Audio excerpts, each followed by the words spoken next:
क्या हूँ, मैं दबंग हूँ, मैं हिटलर पीओ हूँ, कि उसको उनका मोबाइल छीना गया है। ये सरासर गलत है। जनता भगवान के अदालत में जाएंगे, जन आंदोलन के लिए बात होंगे। नमस्कार और आप देख रहे हैं श्री कृष्णा न्यूज और मैं गिरिंदर कुमार राय। आज छपरा के जलालपुर प्रखंड के उप प्रमुख संजय यादव हैं। अक्सर विवादों में रहते हैं, 2020 से ही विवाद में चल रहे हैं। सर, विवाद का फिर से एक बार आप उप प्रमुख बने और उसी सदन में जीत कर गए दोबारा, और वही मनरेगा पीआरओ से आपकी बहस होती है और अब एफआईआर तक बात पहुंच गई है। ये मतलब कहां तक ये बात सच्चाई है? देखिए, ये तो पहले भी आप जानते हैं कि पीओ द्वारा मेरा पेमेंट रोक दिया गया है। वैसे पेमेंट को रोका गया है जिसका एमबी जेई द्वारा कर दिया गया है, ए द्वारा सुपर चेक कर दिया गया है। उसके बाद कमीशन की नाम पर मेरे से राशि की मांग की गई, जिसका ऑडियो आप लोगों को भी द्वारा चलाया गया था। आला अधिकारी के पास भी गया, उसका कंप्लेन है और जांच क्या हुआ अभी तो हम तो कुछ पता नहीं चला। लेकिन उसी एवज में मैं दोबारा जब चुनाव जीत कर आया तो मैंने डीडीसी महोदय से मुलाकात किए।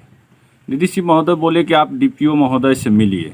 डीपीओ महोदय के कहने पर एक समीक्षात्मक बैठक पीओ कार्यालय में हुई, जिसमें मैं और मेरे अन्य बीडीसी साथी पहुँचे, जहां और मेरे और डीपीओ महोदय के बीच में बात होती है काम करने के।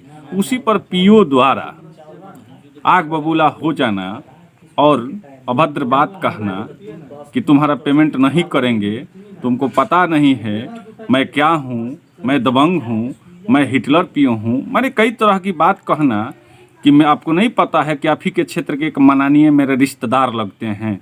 अब हमको तो पता नहीं है कि माननीय रिश्तेदार लगते हैं या माननीय उनका क्या लगते हैं। अच्छा, माननीयों के चक्कर में आपका पेमेंट फंसा है या देखिए, एक जो नेता होता है, एक अफसर होता है, उसमें संदेह हमेशा रहता है। क्या नेता में माननीयों के द्वारा पीए पर प्रेशर है क्या?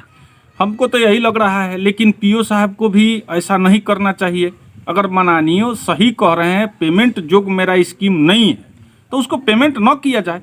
लेकिन जब सुपर चेक और जेई का एक एमबी करने के बाद अगर पेमेंट जोग स्कीम नहीं है तो आखिर जेई का क्या रोल है मनरेगा में? फिर एई का सुपर चेक की क्या जरूरत है? डायरेक्ट पीओ साहब ही पेमेंट करते न करते। मान लीजिए कि हर चीज़ का एक एथी होता है। मान लीजिए कि पीआरएस काम करवाए, जेई जांच किए, एमबी किए, उसके बाद एई सुपर चेक किए, उसके बाद पीओ को काम है सिर्फ पेमेंट करना।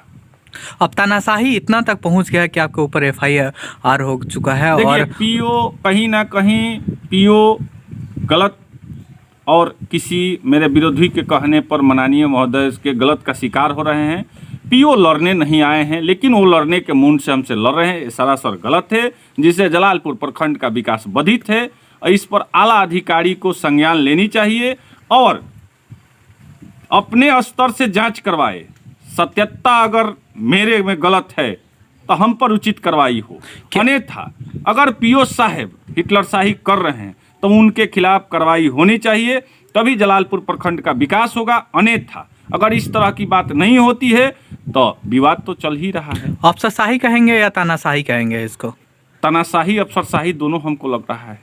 यानी जलालपुर में आपके कहने के अनुसार कि पूरा अफसरशाही पूरे मतलब चल रहा है। और कोई अधिकारी का कोई दिक्कत नहीं है, सिर्फ ओनली वन पीओ। क्या जातिगत दुश्मनी है?